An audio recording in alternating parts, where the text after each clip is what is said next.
Notre rôle maintenant, c'est détecter notre lumière et en profiter au maximum. Et quand on a un plaisir ou un désir, la porte s'ouvre encore plus grand. Comprenez, c'est quoi la lumière? Lumière, amour. C'est pas important qui tu es, où tu es, comment tu es. Dieu t'aime. Il y a une histoire qu'il faut connaître, que le Hari Akadosh, quand il est venu à Tzfat, il était 1 an et demi à peu près à Tzfat, le Hari Akadosh a connu Rabbi Yosef Karo. C'était le Mechaber, celui qui a écrit le Shulchan Aruch. Et ils se sont mariés entre eux. Je pense que le Hari a donné un fils et Rabbi Yosef Karo a donné une fille. Et ils étaient une famille. Et le samedi, Souda Shlishit, le Hari Akadosh enseignait la halakha. Et Rabbi Yosef Karo, chaque fois, essayait de rentrer, il s'endormait. Il n'arrive pas à étudier ce qu'enseigne le Hari Akadosh. Alors le Maggid, il avait un ange qui parlait avec lui, qui a été formé des Mishnayot. Maggid lui a dit, et avec l'aide de Dieu, le Rabbi Yosef Karo, Mechaber Shulchan Aruch, il s'endormait, il ne pouvait pas étudier la halakha que disait le Hari Akadosh. Et le Maggid, l'ange qui a été formé par les Mishnayot, qui sait le nombre de Mishnayot qu'a dit Rabbi Yosef Karo, jusqu'à quand il a eu la chance d'avoir le dévoilement de ce Maggid, de cet ange, qui a été créé par les Mishnayot, il lui a dit, tu dois savoir que tu ne peux pas, tu es pas né pour comprendre ce que dit le Hari Akadosh. Ça, ce sont des choses qui sont réservées aux Mekoubalim, et toi, tu es dans le Pshat, dans la Halakha. Malgré que celui qui étudie le Maggid de Bet Yosef, c'est un livre très intéressant, que l'ange du Bet Yosef lui a enseigné beaucoup de choses sur la Torah. Alors, sur chaque paracha, il y a des commentaires du Maggid de Bet Yosef, et là-bas, oui, il y a des vrais Kabbalah. Pour vous dire que depuis on a été renvoyé de l'Espagne et du Portugal, il y avait 2 grands forts, il y avait 3 en fait. Il y avait Rabbi Yosef Karo, il y avait le Hari Akadosh et il y avait le Rama en Ashkenaz. Et ces 3-là ont redémarré tout le judaïsme, tout ce qu'on fait aujourd'hui, tous les sidours de Tfila, tout ce qu'il y a, c'est un peu on va dire, c'est comme je peux pas dire le mot mélange, mais c'est une synthèse.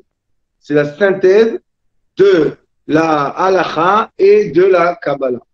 Pourquoi je vous dis ça? Parce que l'étude qu'on a reçue de Morichaim de Kabbalah, c'est une étude qui est obligée d'être basée sur la halakha. La halakha, ce sont les fondations sur laquelle on peut construire un immeuble de Torah. Si on n'a pas la halakha, si on n'a pas la Torah Sheba'al Peh, ça sert à rien du tout de rentrer dans la Kabbalah parce qu'on va se perdre.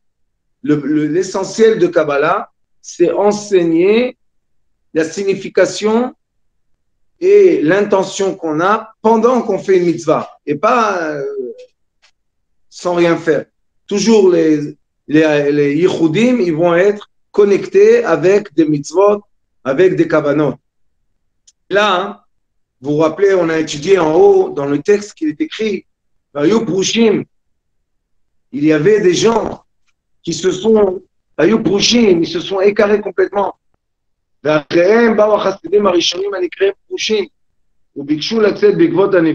voulaient se comporter comme les prophètes qui se s'enfermaient dans les grottes et se ressemblaient à eux. Ils sont partis dans des grottes, ils sont partis dans les déserts où qu'est-ce qu'ils ont fait? Ils se sont plus comportés comme les êtres humains. Ou même Prouchim Bevatehem. Et il y en a qui ont fait cette prichoute, ce moinisme, cette séparation de l'être humain, ils l'ont fait aussi dans leur maison, comme ceux qui sont dans le désert. Et toute la journée et toute la nuit, ils n'arrêtaient pas de parler avec Akadosh Baruch ou parler avec Akadosh Baruch. Je dis pas que c'est pas bien.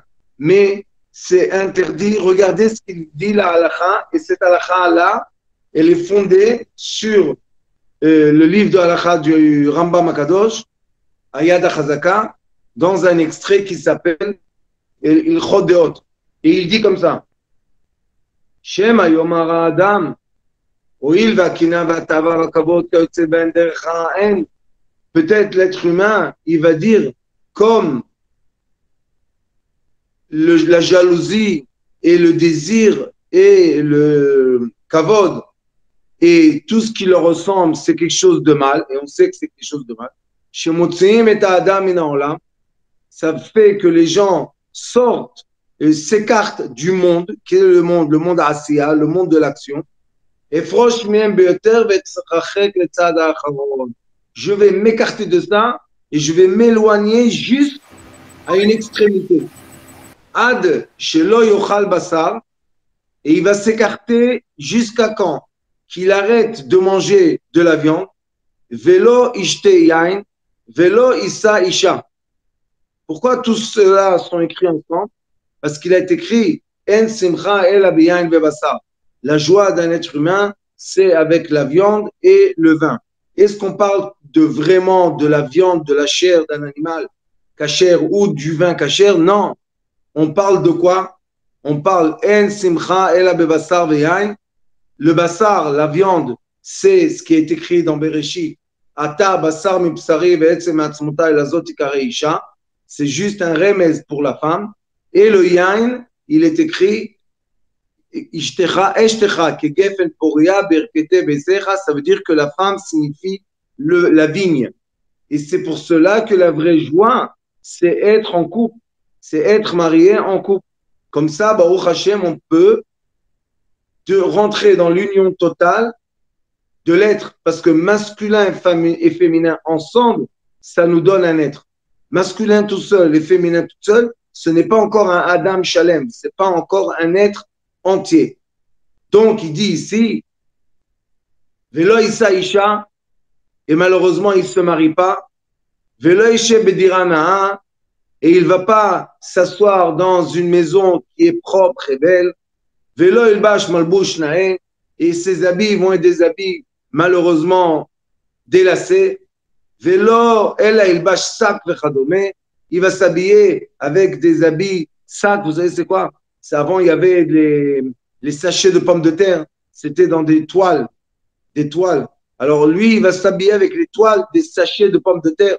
Gamze Derechai, et ça aussi c'est un mauvais chemin. Et c'est interdit. Ça, je vous crie, mais maintenant, je vous lis la halakha. Je ne vous dis pas des histoires ou bien du moussar. Je vous dis la halakha. Ve'asur lelech ba. Interdit de se comporter de cette façon. Ame'alech bederzo. Et celui qui va il va faire ça. Il va s'écarter du plaisir. Il va s'écarter de la vie. Il va s'écarter de la nourriture, il va s'écarter de l'habit, il va s'écarter d'une belle maison. Lui, on l'appelle choté. Venikra choté. C'est quelqu'un qui fait des choses interdites par la halakha. Chez Arektiv Ben Nazir, il est écrit chez le Nazir. Qu'est-ce qu'il est écrit? Le Nazir, c'est celui qui un moine. Il faut savoir aussi, très important, que les nations qui nous entourent ont pris le mot nazir d'une direction qui n'est pas la direction judaïsme. Dans le judaïsme, le nazir, c'est seulement celui qui arrête le vin ou bien qui arrête la coupe des cheveux. Mais ça n'existe pas dans le judaïsme, nulle part dans le Pardes, Pshat, Rem, Esdras, Sod, qu'on a le droit, après 18 ans, de ne pas être marié. Ça n'existe pas, on ne peut pas trouver aucune source qui permet ça. Au contraire, le Even Haezer Ba'alacha, il dit que celui qui ne se marie pas à 13 ans, il peut attendre jusqu'à 18 ans. Et celui qui ne se marie pas jusqu'à 20 ans, dès l'âge de 20 ans, Nekra Choté, c'est quelqu'un qui fait un très grand péché. Pourquoi le péché? Parce que ne pas être marié, ça veut dire être pigoul, ça veut dire être palga, ça veut dire être une moitié d'un être humain. Donc, tout ce qu'on fait ne peut pas monter en haut. Les gens ne comprennent pas ça. Toutes les mitzvot qu'ils font, toutes les choses qu'ils font, tant qu'ils sont moitié, ne montent nulle part. Au contraire, malheureusement, ça nourrit les clipotes. Et tout le monde dit, moi, je veux m'écarter des clipotes. Il ne faut pas s'écarter des clipotes. Il faut tout simplement être en couple. Et le Even Haezer dit que si quelqu'un, malheureusement, est devenu veuve ou s'est divorcé, 30 jours, il n'a pas de droit de passer 30 jours sans se remarier. 30 jours. Pourquoi? Parce que dès qu'il reste seul, malheureusement, les forces du mal ont le droit de pomper de lui l'énergie. Vous savez qu'il y avait, il y a quelques années, Baruch Hashem, un grand tzaddik qui s'appelait Rabbi Yitzhak Kadouri. C'était Gdol HaMkubalim à la période du grand Rav, le Rav Ovadia Yosef. Et lui, le Rav Kadouri, il était seul. Il était seul, sa femme est décédée, on dit qu'il était très, très, très âgé. Et un jour, il a dit qu'il doit se marier. Maintenant, il est très, très âgé. Il y en a qui disent qu'il est mort à 130 ans. Très, très, très âgé. Elle est venue une femme que j'ai connue, une jeune, elle avait à peine 40 ans, et il a accepté de se marier avec elle, et ils étaient mariés. Et j'ai étudié Chavruta avec un élève qui était son élève, et il m'a dit, si tu aurais vu le respect que le Rav Kadouri donnait à sa nouvelle femme. Pourquoi? Parce qu'il a dit que c'est interdit d'étudier la Kabbalah sans être marié. C'est pour ça que tous les prouchim, tous ceux qui restent seuls dans des petites cabanes et ils souffrent, c'est interdit d'après la Kabbalah. Vekiper alav, le nazir, celui qui est moine. Vekiper alav masher chata ala nafesh. Et maintenant, il doit emmener un korban, il doit emmener un sacrifice qui s'appelle korban khatat. Pourquoi il emmène un sacrifice? Puisqu'il a fait quelque chose qu'on pense qui est très très bien. Il ne boit pas du tout tout ce qui sort de la vigne et il coupe pas ses cheveux. Là, il emmène korban khatat parce qu'il fait un chet. Ben, nos sages ont dit,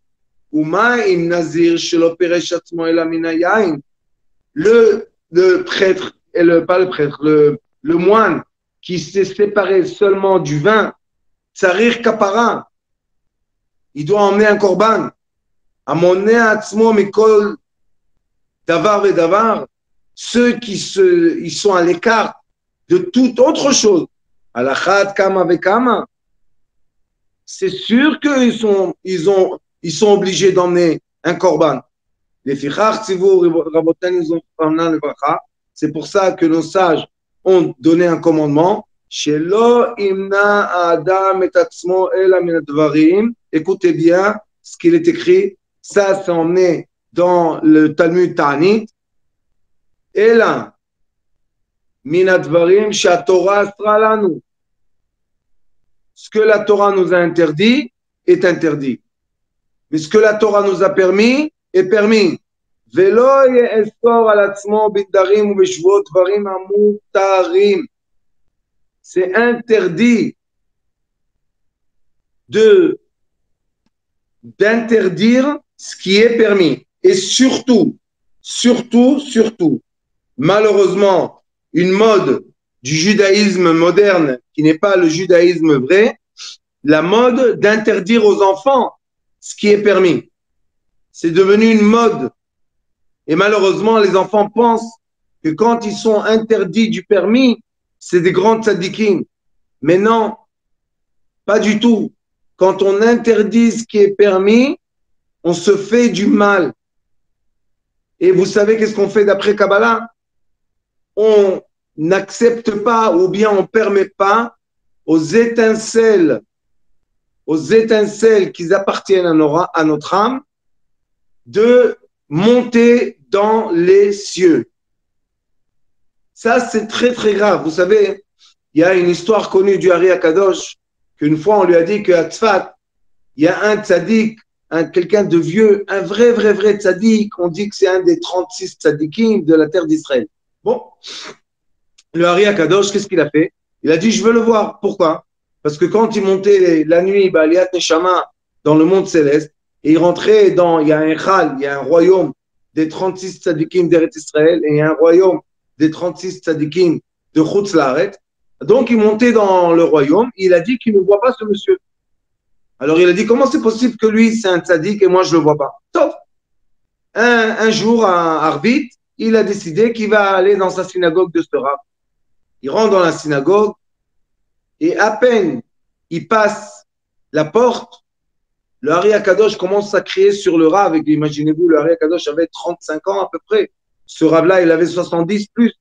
Il commence à crier sur lui. Tamé, impur, impur, sors d'ici, t'as pas le droit d'être dans la synagogue.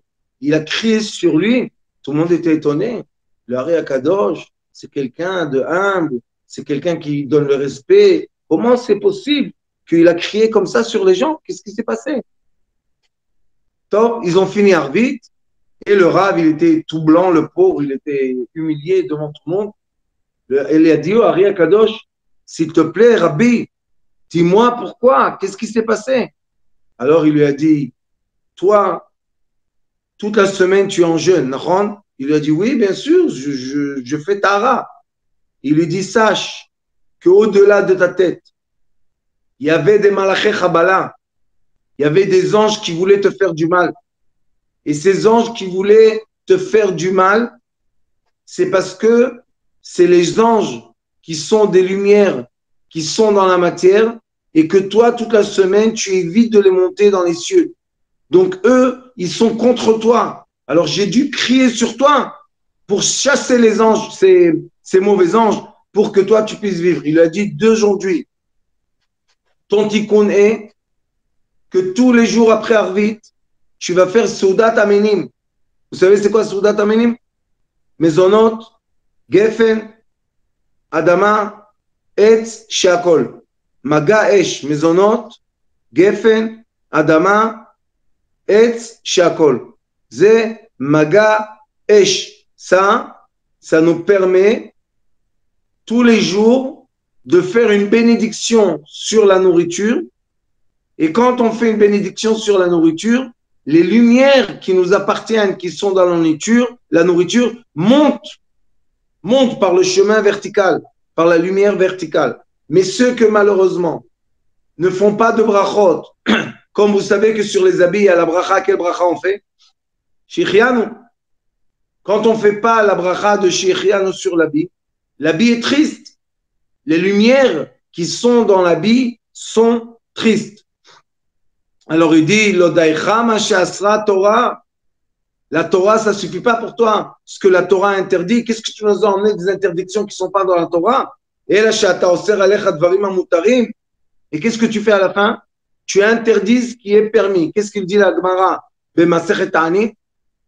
Kol ha'oser et ha'mutar, sofo yatir et ha'asur.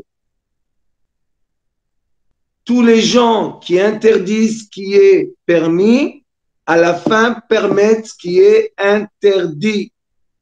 Et je ne veux pas vous dire pour vous écœurer des choses que je sais, de gens que nous, on pense que c'est des grands, et à la fin, malheureusement, je sais des choses que c'est mieux de se taire. Et une fois, j'ai dit à un monsieur comme ça, vous savez, j'enseignais dans les prisons en Israël.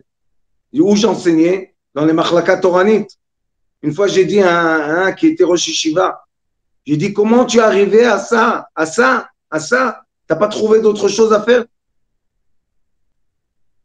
Il m'a dit, je sais pas, je suis perdu.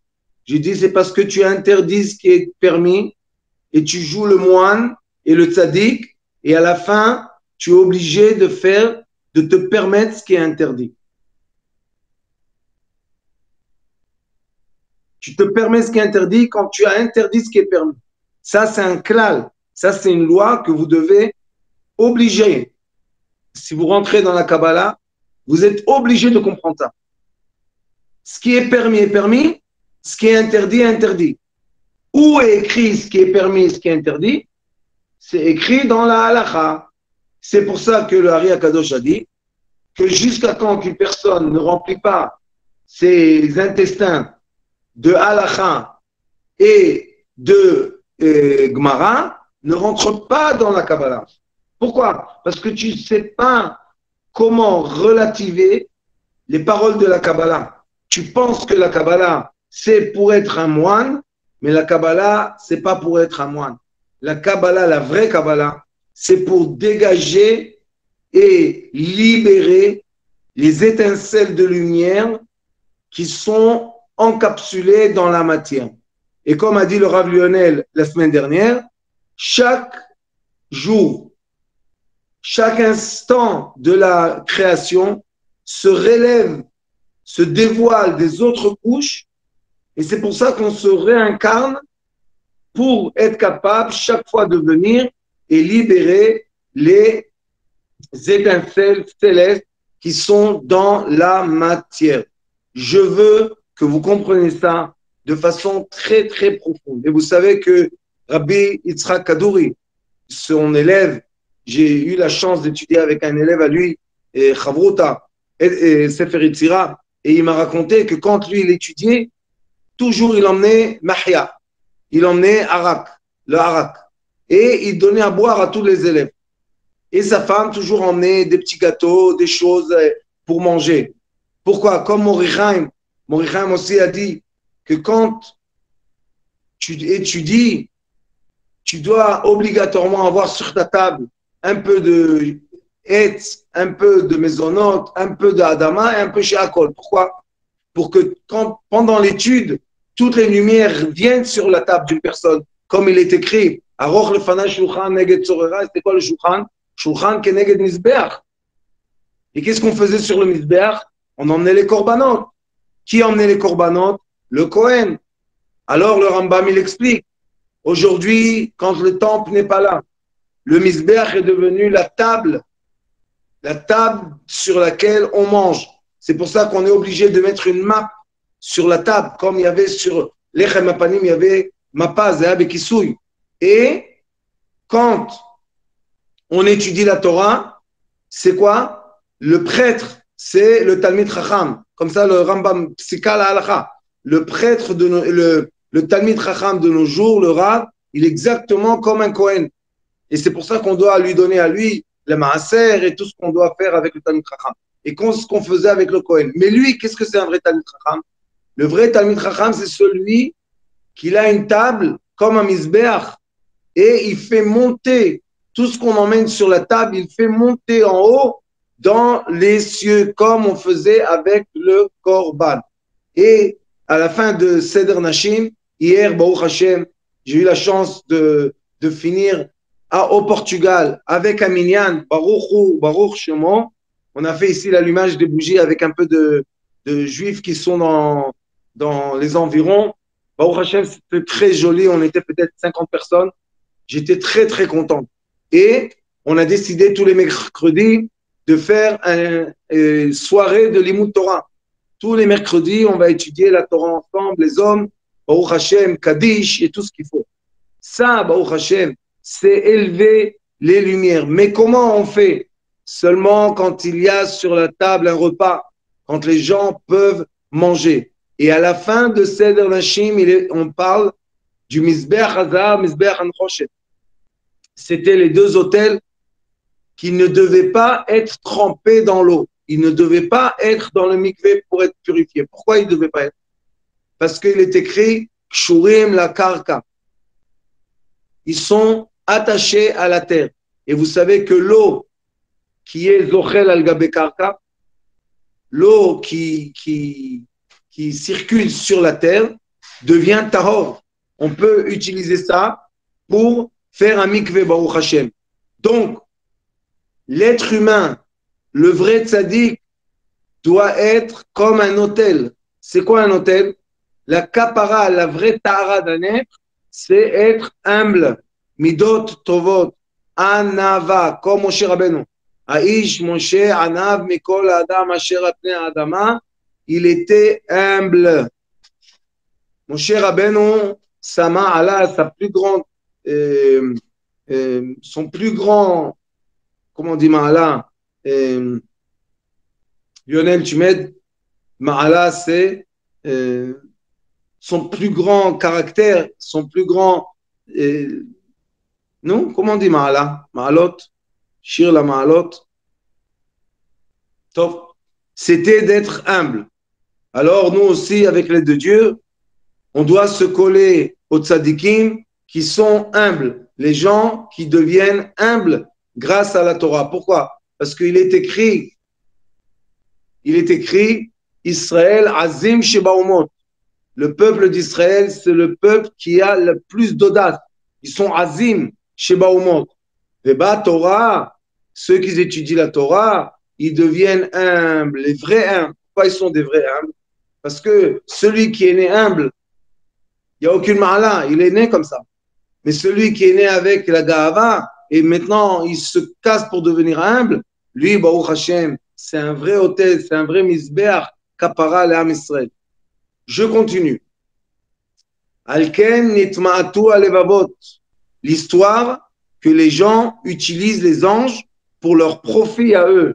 Mashbi'im malachim. C'est quoi Ashba'at malachim? Ils ont utilisé les compositions des mots sacrés et des noms sacrés. Pourquoi ils ont utilisé les anges? Pour leur propre profit. Parce qu'ils voulaient que les anges font leur volonté à eux. Il est écrit Veikvu laor ve'enechosher. Ces gens-là ont pensé que la lumière des anges vont illuminer leur vie, mais à la fin, qu'est-ce qui s'est passé? Ils vivaient dans l'obscurité. Pourquoi l'obscurité? Parce que malheureusement, ils n'ont pas la Shrina avec eux. Ils n'ont pas la présence divine. Ils n'ont pas la lumière du soleil. Ils ont caché la lumière du soleil et maintenant ils sont dans l'obscurité. Qui a malachim? Parce que ces anges-là qu'ils ont utilisés, malheureusement, Ayu Tartoni Meod. Ce n'était pas, vous savez que quand on étudie, on appelle les démons les anges. Shedim, comme les malachim tartonim. Et comment on sait que c'est des malachim tartonim? Memounim à la vodat, à olam hazeh. Ils sont responsables du monde Asiya. Et on sait très bien, d'après l'étude de la Kabbalah, le Zohar HaKadosh, le Réa Kadosh, que le monde de Asiya appartient à qui? Au Shindalet. Ça, bien sûr, ça appartient à eux, ça appartient au Samermem. Le Samermem, c'est l'ange le plus grand qu'il y a. C'est écrit Maseret Brachot Davav le matin. Et cet ange-là, le monde de Asiya, lui, le démon qui s'appelle Douma, qui s'appelle aussi l'ange de l'enfer, lui, il est où? Dans ce monde ici. Tout cela existe ici. Nous, notre vrai travail, comme il est écrit dans le Zohar HaKadosh, c'est d'arriver à la Midat Anava, ne pas s'énerver, ne pas être en colère, être vraiment dans l'humilité. Et quand on est dans l'humilité, on arrive au point zéro, comme je vous ai enseigné beaucoup, ce qui explique le Malbim, c'est quoi le point zéro? Et ce point zéro-là, quand on y arrive, on sort, il y a un tuyau, il y a un tunnel qui nous fait sortir de Olam Asiya, le Olam Yetzira. Et dans le Olam Yetzira, là-bas, l'obscurité et la lumière sont séparées. Dans notre monde à nous, la lumière et l'obscurité sont mélangées, comme on met de la farine et de l'eau et de l'huile et d'un œuf pour faire de la pâte, du pain. Mais quand on les mélange, maintenant, différencier l'huile, impossible. Différencier l'œuf, impossible. C'est la même chose, ce monde-là. C'est un monde mélangé. Regardez ce qu'il écrit. Ve'em urkavim, ces démons-là, mitov vera. Le problème, c'est que ces anges que les gens utilisent par la Kabbalah Ma'asit, ce ne sont pas des anges propres de Olam Yetzira, mais ce sont des anges mélangés de Olam Asiya. Et c'est pour cela que tous ceux qui touchent la Kabbalah Ma'asit, il est écrit, il le dit ici, O Banav Ishtamdu.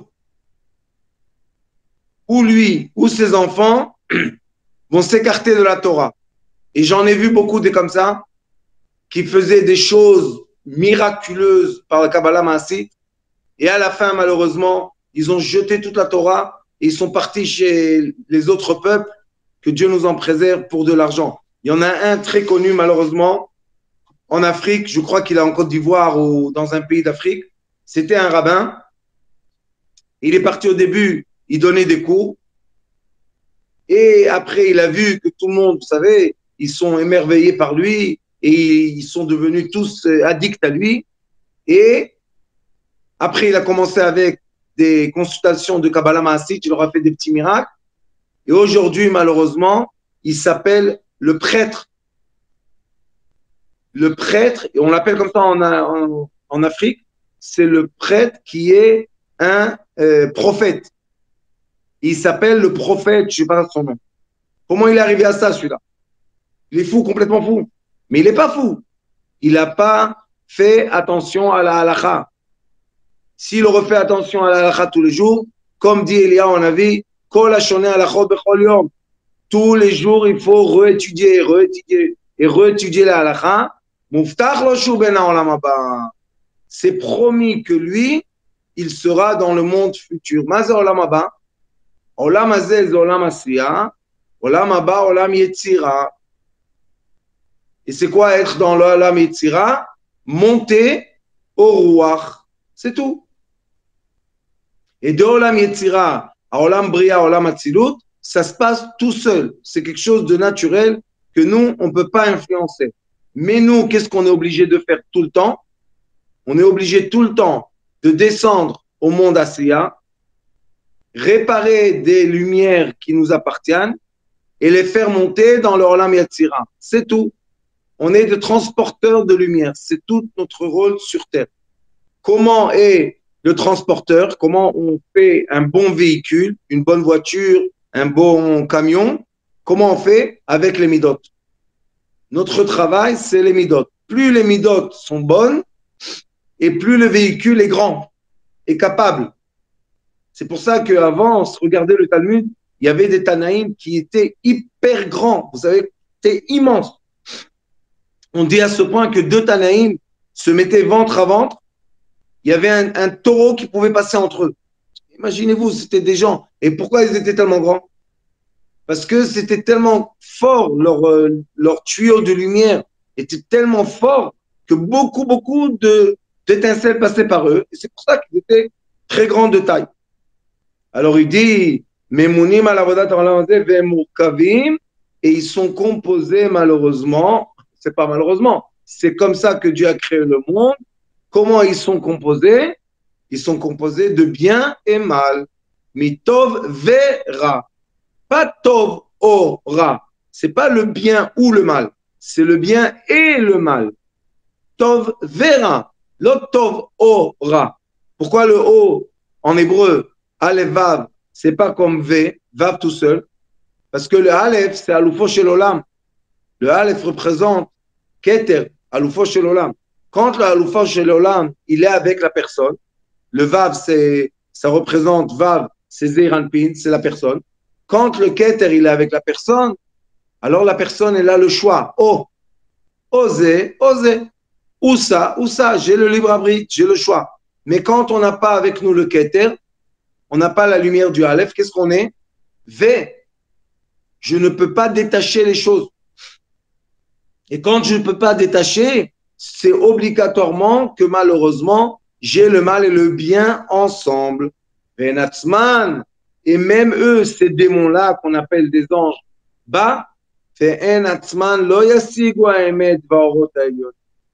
et eux-mêmes étaient incapables d'atteindre et de comprendre et de saisir les lumières supérieures du monde supérieur qui est Olam Hayetzira. Pourquoi ils ne pouvaient pas saisir ça?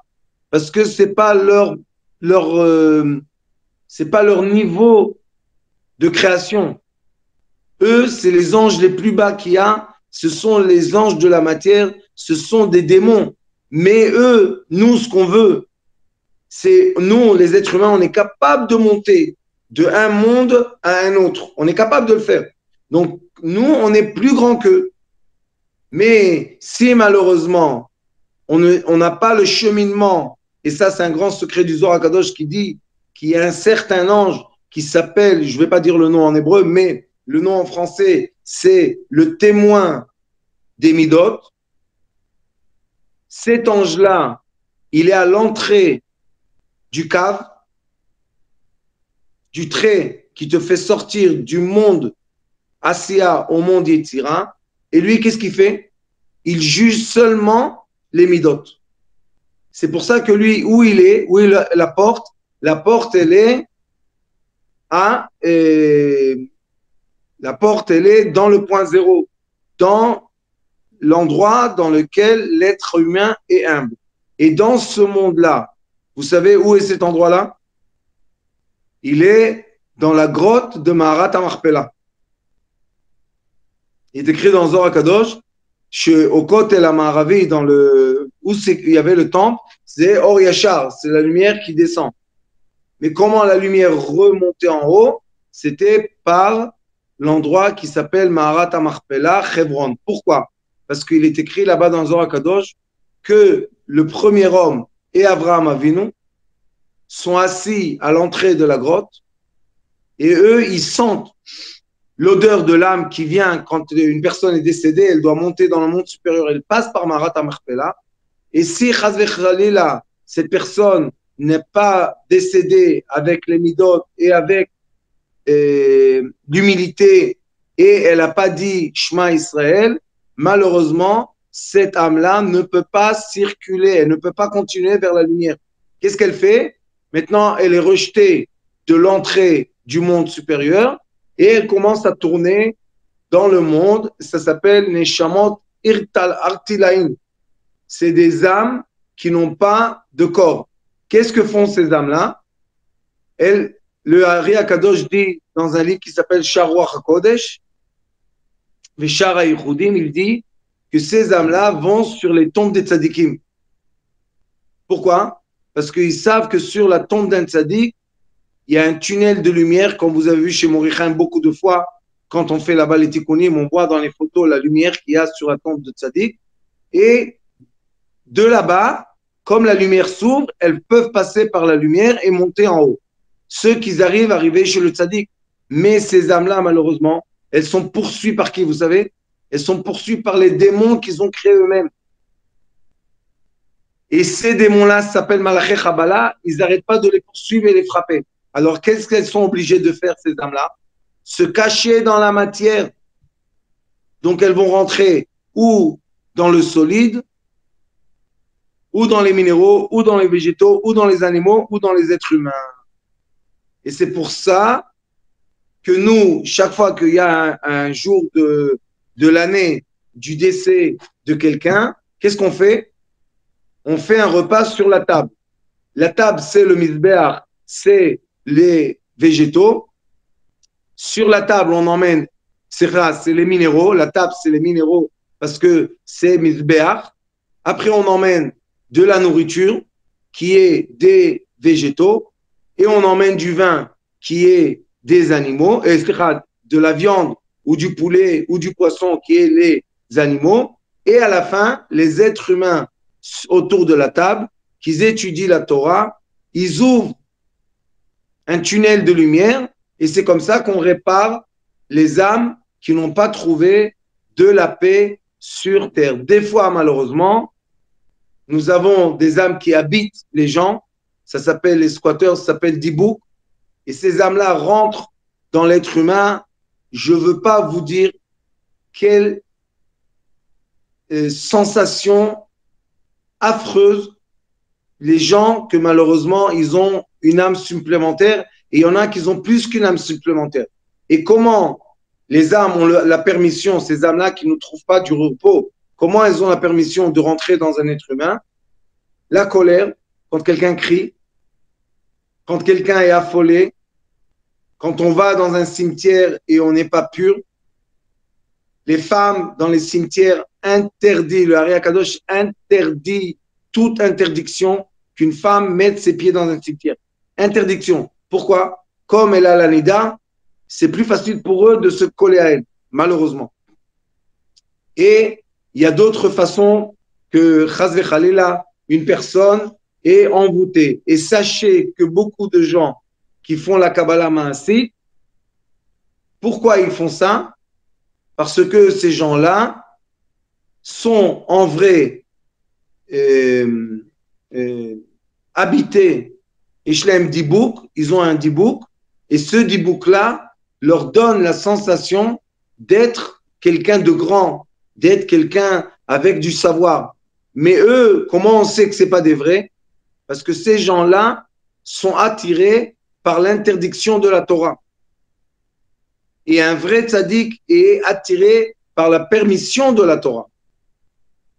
Et ça, c'est une grande différence entre quelqu'un qui est malheureusement habité par des mauvaises énergies et quelqu'un que, Baruch Hashem, il est habité par son âme. Et c'est pour ça qu'on doit faire très attention, comme nous enseigne la halakha, Orach Chaim, Siman Dalet, dans le Orach Chaim, Netilat Yadayim. Sachez que si vous voulez savoir si quelqu'un est quelqu'un de pur ou pas, regardez est-ce qu'il fait attention à la Netilat Yadayim. Et dans le Siman là-bas de Shulchan Aruch, il est écrit exactement quand est-ce qu'on est obligé, après quoi on est obligé de faire Netilat Yadayim. Et ceux qui ne font pas attention à ça, chaque fois qu'ils touchent quelque chose d'impur, maintenant, ils ne se purifient pas, donc malheureusement, ils vont être impurs. Je vais vous raconter juste une petite chose pour comprendre pourquoi on est arrivé à cette situation de la Torah. Parce que dans les yeshivot, nos jeunes enfants, on leur dit que quand ils touchent les chaussures, ou bien quand ils touchent le nez, ou quand ils touchent les oreilles, ou tous les autres endroits impurs, on leur dit que ça suffit de nettoyer comme ça, faire comme ça. Pourquoi? Parce qu'ils ne veulent pas qu'ils se lèvent chaque fois qu'ils vont faire Netilat Yadayim et revenir. Mais là, qu'est-ce qui se passe? On a de l'impureté sur l'impureté, sur l'impureté, sur l'impureté, des années d'impureté. Et après, quand ils se marient, ils arrêtent d'étudier à la yeshiva, ça y est, ils ont complètement l'habitude et la nature de ne pas faire attention à Netilat Yadayim. Et après, on voit que même après les toilettes, ils ne font pas attention à Netilat Yadayim. Même le matin, ils font Netilat Yadayim peut-être après une demi-heure. Non. C'est pour ça qu'il faut Kol hashoneh halachot bechol yom muftach lo shu ben haolam haba. Et être ben haolam haba, cela veut dire être dans la purification et dans la connexion céleste.